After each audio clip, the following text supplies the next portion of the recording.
The face of the picking world, Mike Wolfe, is auctioning off a whole bunch of amazing motorcycles, and I kind of wanted to just go through everything one by one with the interwebs and check them out. So let's see what he's got going on, and if there's any chance we'll be able to afford something. Chances are no, that's just not going to happen. But I want to give it a check, a little looky-loo, as it were. I think it's like 60 some odd bikes are still up for auction. I like looking at antique things, honestly, like motorcycles. I mean, I love the progression, seeing how everything goes before everyone. I mean, I like even the customized bikes. I shouldn't say I don't, but I do like the way they kind of rolled off the assembly line way back in the day. Man, and just checking out these old Indians. I'll never get tired of looking at them. I always thought the forks were weird, but I just love the way the fenders are overall. In this case here, I love this blue on white over here. I'm much more of a person who looks at the aesthetics, who looks at the marketing. Not to say I'm not interested in the way, the torque or the engine specs or anything like that. I just like the way the design proper is. Like, look at the fins right there and everything. Oh, that's cool. I always like to see, even like the floorboards, the throttle cables and everything. I know obviously those easily corrode, but it's just so cool to see it. Obviously the battery is maybe a little different, I'd hope, obviously. And that's a cool, that's like wallpaper worthy right there for me. No matter what these are going for, I can't not afford them. So there's no concern about that whatsoever. So what do we got here? We got a 1938 UL barn find bobber. See, I love that on this full screen. There we go. On the classic bikes with that spring reaction, I mean, it rode rough as hell, but this just looks so freaking cool and everything. I like that. Whoa, how did I get out of the full screen? I don't even know. You don't find anything that's like you wouldn't want to restore this. I don't even know if you'd want to clean it. Maybe you want to like dust it. Maybe. I mean, I understand wanting to get it running, but man, how complete is the bike? I mean, it's a bobber. You know, the bike's had work done. It's a bobber, but I almost feel like it tells a better story sitting as is than would anything. Oh, that sucks. I was hoping it was going to have the full cluster and everything like that, and that gas tank. Oh, but that looks nice. Whoever takes these pictures does a damn good job too, I gotta say. And the fact that he just does it at his shop, he just can do it right in the front because it's the American, the pickers guy. So he can just do whatever the hell he wants, really. Let's try to go look panhead. I'm gonna say that's my second favorite Harley engine. I'm not a big fan of the bags here. 1957. See, in a case like this, I always think of it like 1957. My dad was 3 at the time, so I always just kind of think like where were we as a country, and I always kind of default to like, oh, the old man was just a wee lad. And I do love those fender skirts, man. Those just look nice. I like that blue, actually. I don't know how much. I feel like this might actually be the way everything's being the photography rather is just make it maybe look a little bit darker, or maybe it was just cloudy. That's the problem when you take the pictures outside like that. Like, yeah, you want to show maybe like his building because people recognize it, but at the same time, it kind of it's hard when with the sun. You don't know when it's overcast or anything. Think how like crazy, like fast maybe these might have been, or rugged.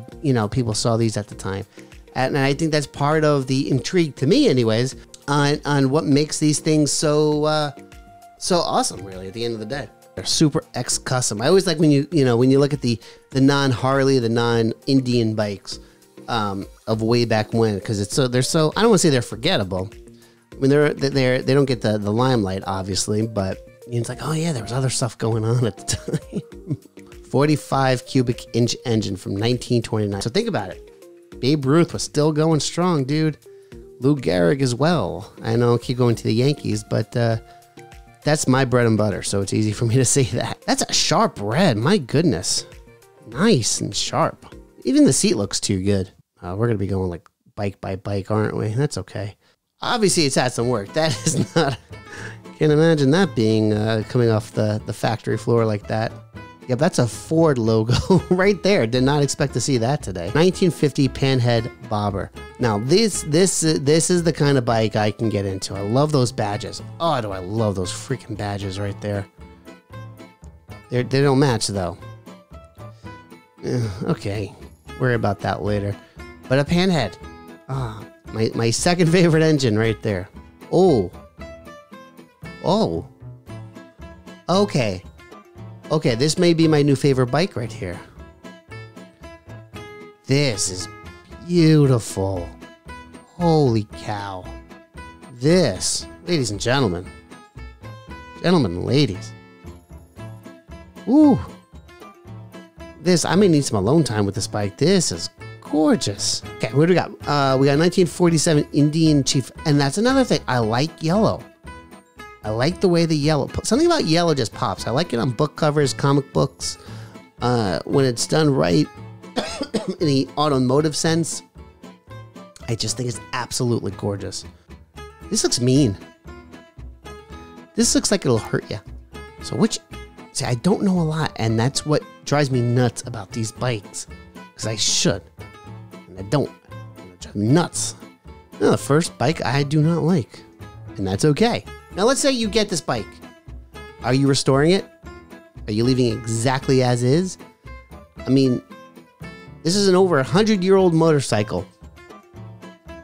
I would love to know what this is going to go for. I mean, this belongs in a museum. 21 Harley Indian single race pea shooter. There's too many words together that I feel like shouldn't go together on this bike. And again, that's what part of the intrigue is for me. Don't know much about Honda. The older bikes like these, I can get behind them like, oh, is that a dent in there? Is that just the way the light's hitting it? I just want to go really quickly. Oh, that sucks. You know, no hate. Whatever works for you. I don't really care as long as you're on a motorcycle, as long as you're happy working on some kind of project. I just don't know anything about them. But these older bikes, these like 70s to 80s, let's just say pre-80. Let's go with that. 80, or let's say pre-86 even, just to give it some love. But really anything before then is what I do like. 1924 Indian Big Chief. His name sounds so badass. See, it's a little easier for me to remember the old Indian bikes, just for the fact that like they have like, you know, the Big Chief. It's easier for me to remember that versus a code or something like that by comparison. That's why I have trouble remembering some of the race bikes and stuff like that, like the street bikes, I should say.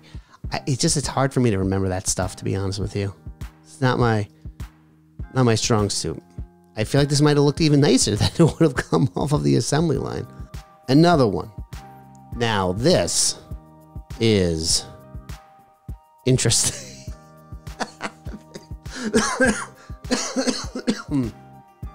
Okay. Altogether, 1941 Harley-Davidson 45 project. Interesting. Wow. Kind of crazy how everything else looks like it's really put together. You might as well, since it's not matching, just clean everything up as is and touch up everything. See, I hate that. Like, put what was supposed to be there. I think it was just a black knob at that point, but still. Now, this would be a fun project, I feel. The motor might be missing, but Harley-Davidson made over 50,000 W Series 45s between 37 and 73. So finding a motor and transmission for this 41 chassis shouldn't be difficult. I don't know why I find that kind of hysterical. Oh, another beautiful one. Man, I love that dark green. Honestly, I'm a sucker for the dark green. That's part of my problem. But it looks like something James Bond would have used. 31 Indian Bobber. These are the ones that look like they just made love with the car. 37 Harley-Davidson UL. Now this looks like a bike that has some stories to tell for some reason. Found in Tennessee. Like greenish. Ugh. Ugh. I don't know. I do know. The answer is no. No. That is a pretty blue. See, how do you work around all these bikes and just not get terrified that one of these antiques are going to fall over and the value is just going to...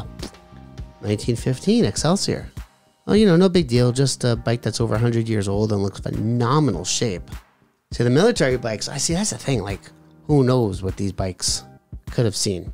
The military bikes. EL knucklehead. Never going to get tired of looking at a knuckle.